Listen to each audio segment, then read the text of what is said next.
AP ప్రజలకు ఉగాది పండుగ శుభాకాంక్షలు విషెస్ చెప్పారు సీఎం చంద్రబాబు నాయుడు. ఉగాది షడ్రుచుల తరహాలోనే మన జీవితాల్లో కూడా కష్టసుఖాలు ఉంటాయన్నారు. పండుగలు మనకు ఆరోగ్యకరమైన జీవితాన్ని నేర్పిస్తాయని వివరించారు. ఏపీ ప్రభుత్వం ఆధ్వర్యంలో విజయవాడలోని తుమ్మలపల్లి కళాక్షేత్రంలో జరిగిన ఉగాది వేడుకల్లో సీఎం చంద్రబాబు, మంత్రులు పాల్గొన్నారు. పండుగ సందర్భంగా మాడాగుల నాగఫణి శర్మ పంచాంగ శ్రవణం చేశారు. ఇక ఉగాది పచ్చడి ఎంత ఇష్టంగా తింటామో పంచాంగ శ్రవణం కూడా అలానే వింటామని అన్నారు సీఎం బాబు. ఇక అమరావతితో పాటు అన్ని ప్రాంతాలను కూడా అభివృద్ధి చేసే బాధ్యత తీసుకున్నారని తెలిపారు. కుట్రలపై రాజీ లేని పోరాటం చేస్తామని అన్నారు. గత వైసీపీ పాలనలో ప్రజలు పండగలు కూడా చేసుకోలేని పరిస్థితి ఉండేదని అన్నారు చంద్రబాబు.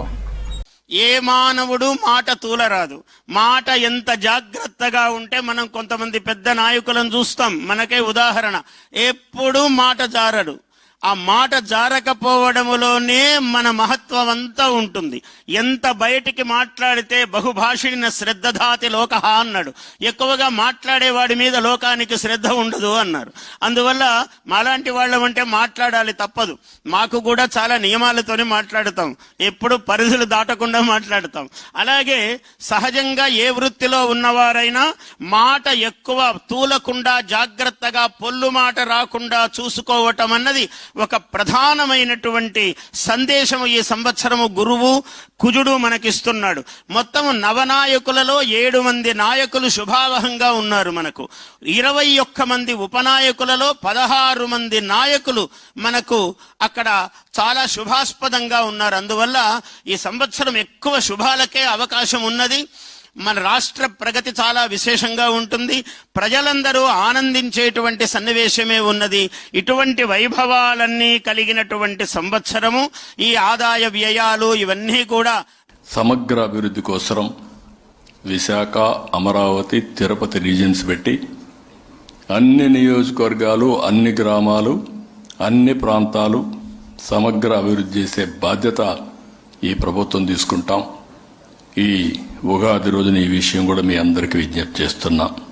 ఇంకో పక్కన నేషనల్ హైవేస్ కానీ, ఎకనామిక్ కారిడార్స్ కానీ, లాజిస్టిక్స్ పార్కులు, పోర్ట్లు, ఎయిర్పోర్ట్లు, హార్బర్లు ఇవన్నీ కూడా చేసి సంపద సృష్టిస్తే ఆదాయం పెరుగుతుంది.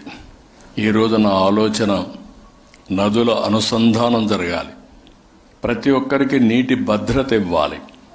అందుకే చెప్తున్న గోదావరి పుష్కరాల కంటే ముందు పోలవరం పూర్తి చేసి జాతికి అంకితం చేస్తాం.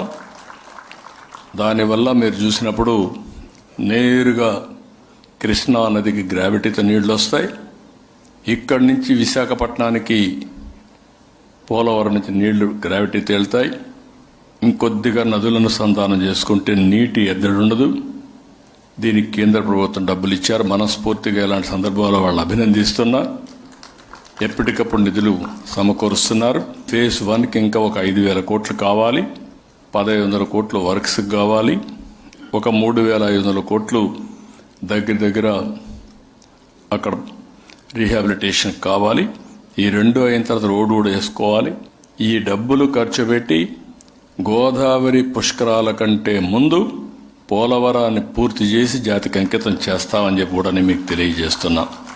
Short term, medium term, long term ప్రణాళికలు దృష్టిలో పెట్టుకుని అందరి వాడిగా ఉండాలని, దుష్టులకు మాత్రం ఒకటే చెప్తున్నా. మళ్ళీ చరిత్ర చెప్పిన నగ్న సత్యం, దుష్టుల్ని మాత్రం ఏమారితే మళ్ళా మనం మొదటికొస్తాం. దాంట్లో రాజీ లేని పోరాటం చేసి మీ అందరికీ న్యాయం చేసే బాధ్యత తీసుకుంటానని మరొక్కసారి మీ అందరికీ హామీ ఇస్తున్నా.